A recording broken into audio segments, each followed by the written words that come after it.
तो दोस्तों आज की इस वीडियो में मैं आपको सिखाने वाला हूँ फॉर लूप कि जो फॉर लूप होता है वो जावास्क्रिप्ट में हम कैसे बनाते हैं और वो कैसे काम करता है, फॉर लूप के अंदर क्या चीज़ें होती हैं और फॉर लूप का उपयोग किस प्रकार से किया जाता है।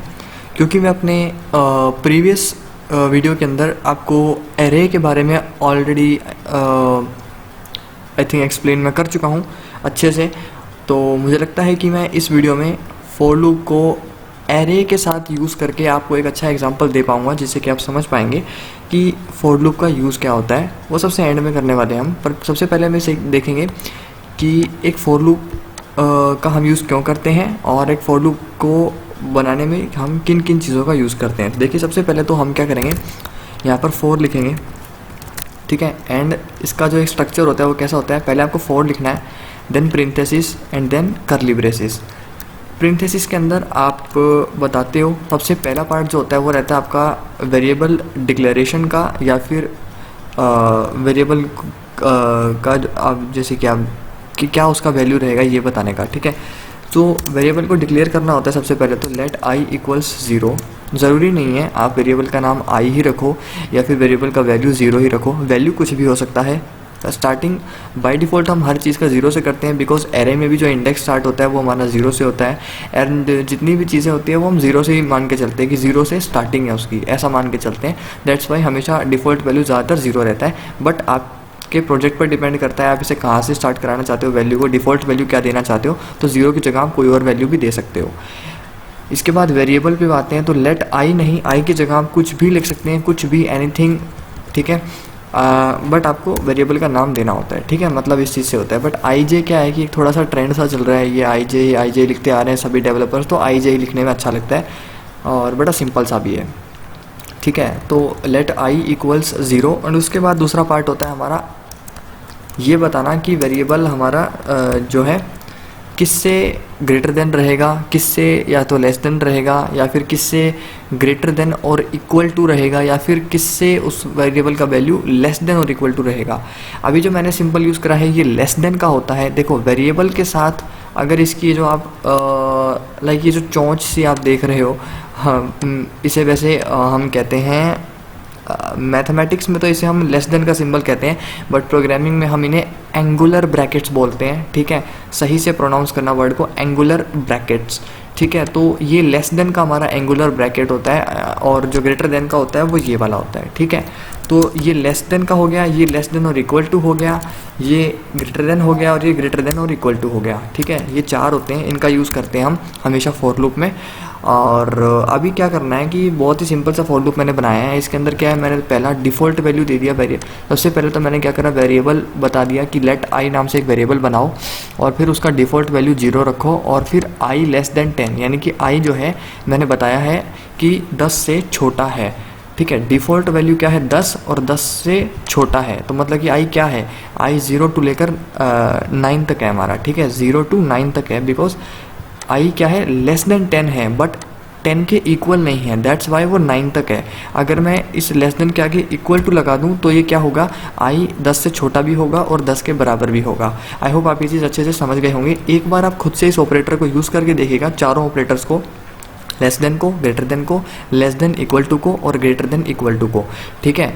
और मैं इन ऑपरेटर्स के ऊपर सेपरेट वीडियो बना चुका हूं, तो एक बार प्लेलिस्ट में जाएं जावास्क्रिप्ट की ट्यूटोरियल्स वाली और वहां पर जाकर के वो वीडियो जरूर देखें, ठीक है। तो अभी मैं लेस देन का यूज़ कर रहा हूं क्योंकि मुझे कोड को जितना सिंपल हो उसके उतना सिंपल रख के चलना है ताकि आप लोग अच्छे से समझ पाएँ। अब तीसरा काम हमारे पास क्या होता है कि ये बताना कि अब वो आई नाम का वेरिएबल उसमें इंक्रीमेंट होगा या डिक्रीमेंट होगा। अगर इंक्रीमेंट करना है तो प्लस प्लस और डिक्रीमेंट करना है तो माइनस माइनस। कभी भी ओनली माइनस या फिर ओनली प्लस मत लगाइएगा, ये एक एरर होता है, ठीक है। ये ऐसा समझता है कि आपने जो एक्सप्रेशन है वो अधूरा छोड़ दिया है, तो एक्सप्रेशन एक्सपेक्टेड ऐसा करके आपको एक एरर दिखता है। सो गाइज ठीक है, ये 3 मेन पार्ट होते हैं फॉर लूप के हमारे राउंड ब्रैकेट्स के अंदर, हमारे प्रिंथेसिस के अंदर, ठीक है। ये बिल्कुल बेसिक है एक फॉर लूप का, ठीक है। ये एकदम बेसिक है फॉर लूप का। अब बात आ जाती है हमारे कर्ली ब्रैकेट्स के अंदर। अब इनके अंदर हमें क्या लिखना होता है, इनके अंदर हमें क्या बताना होता है। तो ये चीज़ करने से पहले मैं आप लोगों को सबसे पहले क्या करके दिखाता हूँ। मैं अपने वेब पेज पर आता हूँ, यहाँ राइट क्लिक करता हूँ माउस से और सबसे लास्ट में इंस्पेक्ट पर क्लिक करता हूँ तो मेरा कंसोल ओपन हो जाएगा।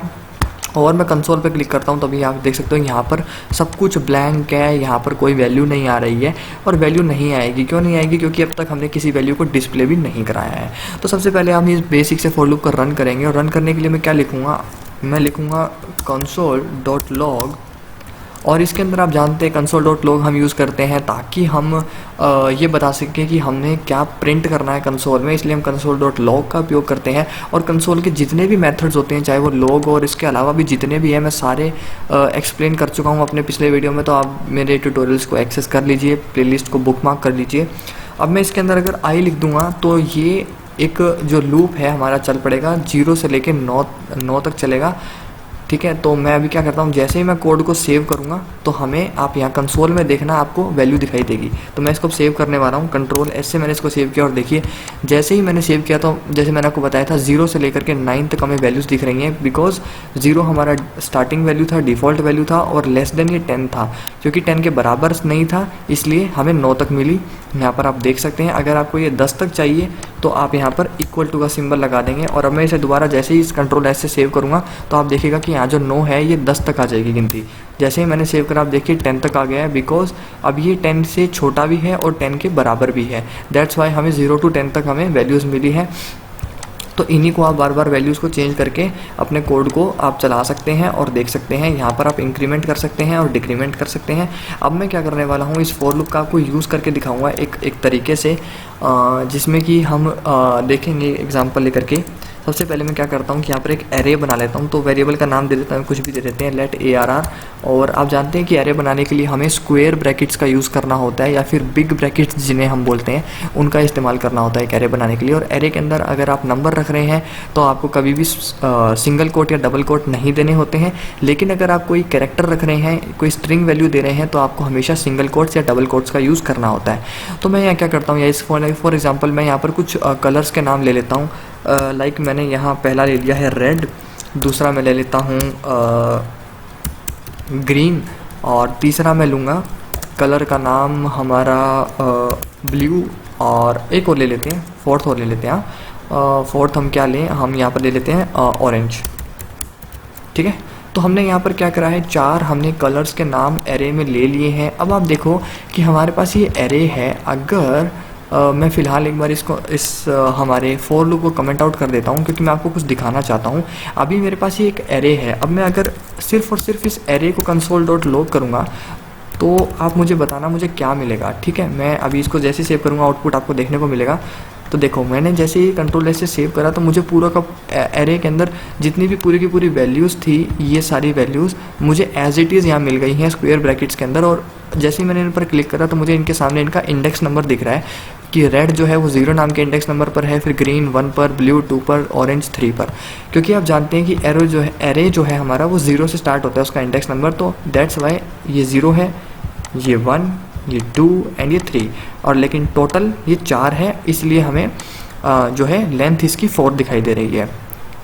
तो ये तो तब हुआ जब हमने पूरे के पूरे एरे को प्रिंट करा दिया। लेकिन अब मान लीजिए अगर मैं यही काम फॉर लूप के थ्रू करना चाहूँ तो मैं कैसे करता।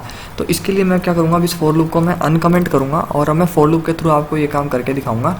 अब मैं क्या करूँगा, लेस देन की जगह मैं पता है क्या लिख दूँगा, मैं लिख दूँगा ARR, यानी कि हमने जिस वेरिएबल में हमारा एरे स्टोर कराया था वो वेरिएबल का नाम, और उसके बाद मैं लिखूँगा यहाँ पर डॉट लेंथ।